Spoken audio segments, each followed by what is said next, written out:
हमारे साथ है आजाद समाज पार्टी के राष्ट्रीय अध्यक्ष और नगीना से सांसद है चंद्रशेखर आजाद। वक्त संशोधन बिल जो है पेश किया गया, फिर उसको जो है जेपीसी को भेज दिया गया, कैसे देखते हैं? देखिए, जेपीसी को इसलिए भेजा गया कि एक बहुत भारी विरोध का सामना करना पड़ा। अगर जेपीसी को नहीं भेजते तो हमने तो मांग की थी डिवीजन की। जब ये बिल पेश किया गया, हमने और हमारे एक साथी ने जोरदार मांग उठाई कि डिवीजन किया जाए, तब जाके उसको जेपीसी में भेजा गया। सवाल ये है, आप कोई भी बिल ला रहे हो, और मैं आपको याद दिलाना चाहता हूं, मैं जब अपनी बात रखता हूं तो महान पुरुषों को कोट करता हूं। मेरे याद है आज भी शहीद आजम सरदार भगत सिंह ने कहा था कि जिस जिस जज ने, जिस न्यायाधीश ने फांसी की सजा दी है, अगर उस फांसी की सजा से उसकी नीयत हटा ली जाए तो उसमें और किसी हत्यारे में उसमें और किसी दूसरे हत्यारे में कोई फर्क नहीं बचेगा। असल बात नीयत की है। मैं आपको के सामने पूछना चाहता हूँ, और मैं आप चैनल के माध्यम से पूछना चाहता हूँ देश की जनता से, और सब लोग इस बात को देखते हैं, क्या भारतीय जनता पार्टी की एक भी नीतियां मुसलमानों के पक्ष में है? अगर हो तो आप मुझे बताओ। आपने लेकिन जो, ये तो जो कह रहे हैं कि आपने जो जो फेलोशिप मिलती थी मौलाना आजाद के नाम से बंद कर दी। मदरसों को जो फंड्स मिलते थे, मदरसों को जो ऐड मिलती थी, वो आपने बंद कर दी। मदरसा टीचरों की भर्ती आप नहीं कर रहे हो। उत्तर प्रदेश में एक भर्ती आई थी 4,000 उर्दू टीचरों की, जैसे ही सरकार बदली आपने उसको बंद कर दिया। लेकिन ये तो आपका एक मेंबर ऑफ पार्लियामेंट आपने मुसलमान बनाया नहीं, एक मिनिस्टर आपने जो है मुसलमान बनाया नहीं। तो फिर आपकी नीयत पे क्यों ना शक है? और पिछले 10 सालों में जो हमले हुए हैं मुसलमानों पे, मॉब लिंचिंग हुई है, तमाम तरह से जो है आर्थिक बहिष्कार के नारे लगे हैं, उनको गोली लेकिन मारो, तमाम तरह की बातें लेकिन हुई। ये मैं इसको कंप्लीट करूं पहले। इन बातों को अगर जब हम देखते हैं तो एक भय पैदा होता है इस वर्ग में, और हमारी ये जिम्मेदारी है कि हमारे देश में किसी के अंदर भी किसी तरह का भय पैदा ना हो। तो मैं इसलिए आपसे कह रहा हूं कि मैंने पार्लियामेंट में सुना, स्पीकर साहब ने कहा, और बीजेपी के एक नेता बोल रहे थे, तो उनके जवाब में स्पीकर साहब ने कहा कि जो पार्टी जिस विचारधारा को लेकर फील्ड में जाती है, जनता के नाम पर वोट मांगती है, उसी विचारधारा को तो आगे बढ़ाएगी सरकार बनने पे। लेकिन ये कह रहे हैं कि ये मुसलमानों की बेहतरी के लिए, उनकी तरक्की के लिए और पूरी पारदर्शी तरीके से ये वक्त संशोधन बिल लेकर आए हैं। ये देखिए, फिर मैं आपसे कह रहा हूँ, पार्लियामेंट में इस बात को कहा गया कि जो पार्टी जिस विचारधारा को मानती है, जिस पॉलिसी को लेकर जनता के बीच जाती है, उसको पूरा तो करेगी। तो आप समझो, बीजेपी के लोग जाके कहते क्या, गोली मारो, ये करो, वो करो, हटा देंगे, भगा देंगे, हिंदू राष्ट्र बना देंगे, तो तमाम तरह से आपके भाषण और आपकी पॉलिसी और आपके जो जो महान पुरुष जिनको आप मानते हैं, वो सब मुसलमानों के खिलाफ है। इसलिए आपकी नीतियों पर शक होता है। और फिर मेरा ये विचार है, किसी को मारने के लिए लाठी गोली की जरूरत है ही नहीं। उसको उसका रोजगार खत्म कर दो, उसको उसको आर्थिक रूप से कमजोर कर दो, उनके एसेट छीन लो। जब उनके एसेट उन पे बचेंगे ही नहीं, तो फिर वो अपने पैरों पर खड़े नहीं हो पाएंगे। और कहा गया कि सर्वे कमिश्नर को हटा देंगे, सर्वे कमिश्नर की जगह डीएम को पावर दे दी गई, डिस्ट्रिक्ट कलेक्टर। आप बताओ, डिस्ट्रिक्ट कलेक्टर, हमने यूपी को हम पूरे को देख रहे हैं, डिस्ट्रिक्ट कलेक्टर किसके हिसाब से काम करते हैं? जिसकी सरकार होती है उसके हिसाब से काम करते हैं। एक बात नहीं सुनते हैं, कानून संबद्ध भी काम नहीं करते हैं। तमाम डिस्ट्रिक्ट कलेक्टर तानाशाह बने बैठे हैं। लेकिन जैसे कि वो यह इसलिए मैं कर कह रहा हूं कि सरकार के हाथ में अगर पावर होगी और डिस्ट्रिक्ट कलेक्टर पावर देगी, सरकार के हिसाब से काम होगा, तो ये समझ लीजिए कि अगर आप अच्छे उद्देश्य से लाए तो भी गरीबों का, मुसलमानों का दमन होगा। ये अगर आपके कानून दमन करने का काम करेगा मुसलमानों का, तो हम इसका पुरजोर विरोध करेंगे।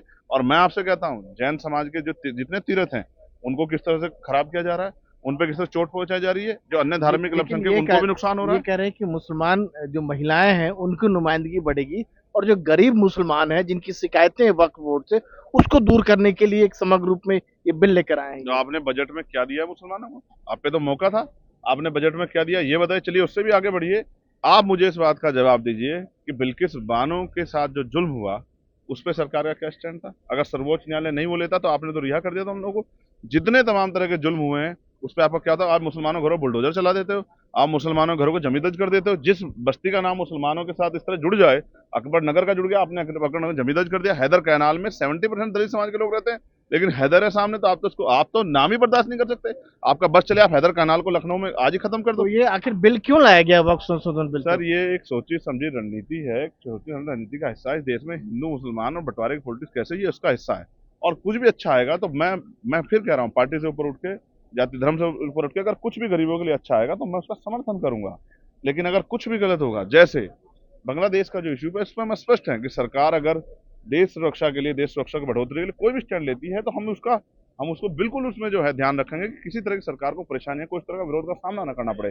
जो जनहित का बात हो, देश हित की बात होगी, अपने हितों का समझौता होगा, देश हित से समझौता नहीं तो होता। ये लेकिन अगर आप देश को बांटने का काम करोगे, आपकी पॉलिसी बंटवारे की होगी, अगर आपकी पॉलिसी लोगों को कमजोर करने की होगी, कमजोर वर्गों के लिए खिलाफ होगी, तो फिर लड़ाई लड़ना हमारी जिम्मेदारी है। सरकार संख्या बल में है, वो उसको वहां पास करा सकती है, लेकिन हम लोग पुरजोर उसका विरोध करते हैं कि ये हमारी जिम्मेदारी है और हम अपनी नैतिक जिम्मेदारी पूरा करेंगे। किसी वर्ग को नहीं लगना चाहिए, दलित हो, मुसलमान हो, पिछड़ा हो, आदिवासी हो या स्वर्ण जाति के लोग, या महिला, किसान, मजदूर हो, कि वो अकेले हैं, उनके साथ कोई नहीं, उनके साथ हम लोग खड़े हैं। अब तो ये बिल जेपीसी में चला गया है, ठीक है, तो क्या उम्मीद करना हाँ, वहाँ चाहिए? चर्चा होगी, हम लोग जो है अपनी आपत्तियां दर्ज कराएंगे और आपत्तियां दर्ज होनी जरूरी है। कल कोई क्लेम कर दे एक्स, उस पर कोई, जैसे सोचे कोई पार्लियामेंट में क्लेम कर दे कि साहब ये मेरी प्रॉपर्टी है, तो क्या होगा? तो वो विवादित ढांचा हो जाएगा, विवाद ढांचा हो जाएगा, तो इस पर डिस्ट्रिक्ट कोर्ट जो है, डिस्ट्रिक्ट कलेक्टर ऑर्डर का, डिस्ट्रिक्ट कलेक्टर क्या ऑर्डर करेगा आप नहीं जानते, सरकार के हिसाब से। तो क्या ऐसे क्या चलेगा कि अब वो उनका धार्मिक विषय भी है, तो क्या जब धार्मिक स्वतंत्रता संविधान देता है तो आर्टिकल 13, 2, 14, 15, आप जो है 25, 26, 27, 28, कैसे आप उसका उल्लंघन कर सकते हैं? आप संविधान से ऊपर हो गए क्या? तो जो भी सरकार गलत करेगी उसका, उसकी आलोचना करना, उसका विरोध दर्ज करना हमारी जिम्मेदारी है। आपको लगता नहीं कि मुसलमानों के हित का ये बिल है ये? कितने मेंबर ऑफ पार्लियामेंट है बीजेपी के, कितने मंत्री बनाए, क्या बजट दिया, इससे तय होगा ना। देश के खजाने से कितनी हिस्सेदारी दी मुसलमानों को, कितनी स्कॉलरशिप दी, स्कॉलरशिप बंद कर दी आप उनके छोड़िए, आप उनके इतने हितैषी बन रहे लेकिन हैं, आप अल्पसंख्यक तो उनके भी हितैषी नहीं है। दलित पिछड़े वर्ग के लोग जो, जिन्होंने आज तक हिंदुत्व का जो है, हिंदुत्व के नाम पे जुल्म सा तमाम सब चीज, उनके भी हितैषी नहीं है। ये हम समझते हैं बीजेपी को, हम समझते हैं कि उनकी लेकिन पॉलिसी क्या है। अल्पसंख्यक मामलों के जो मंत्री हैं किरण रिजिजू, तो बहुत लंबी चौड़ी बातें कर रहे थे वो। अब सरकार के लोग बातें नहीं करेंगे तो क्या करें? सरकार के लोग पिछले 10 साल में बातें ही कर रहे हैं। प्राइम मिनिस्टर ने बड़े बड़े वादे, प्राइम मिनिस्टर साहब ने कहा चप्पल वाला भी हवाई जहाज का सफर करेगा, इस बात की मैं गारंटी देता हूँ। किया क्या हवाई जहाज वालों ने सफर? अभी हम हवाई जहाज पे बोल रहे थे, बताओ किया क्या? जूते वाले नहीं कर पा रहे, चप्पल वाले छोड़ो। तो सरकार का के इस बिल का हम लोग पुरजोर विरोध करते हैं। ये थे चंद्रशेखर आजाद, जिनका ये कहना है कि वक्फ संशोधन बिल का ये विरोध कर रहे हैं। संसद भवन से राजीव रंजन, एनडीटीवी इंडिया।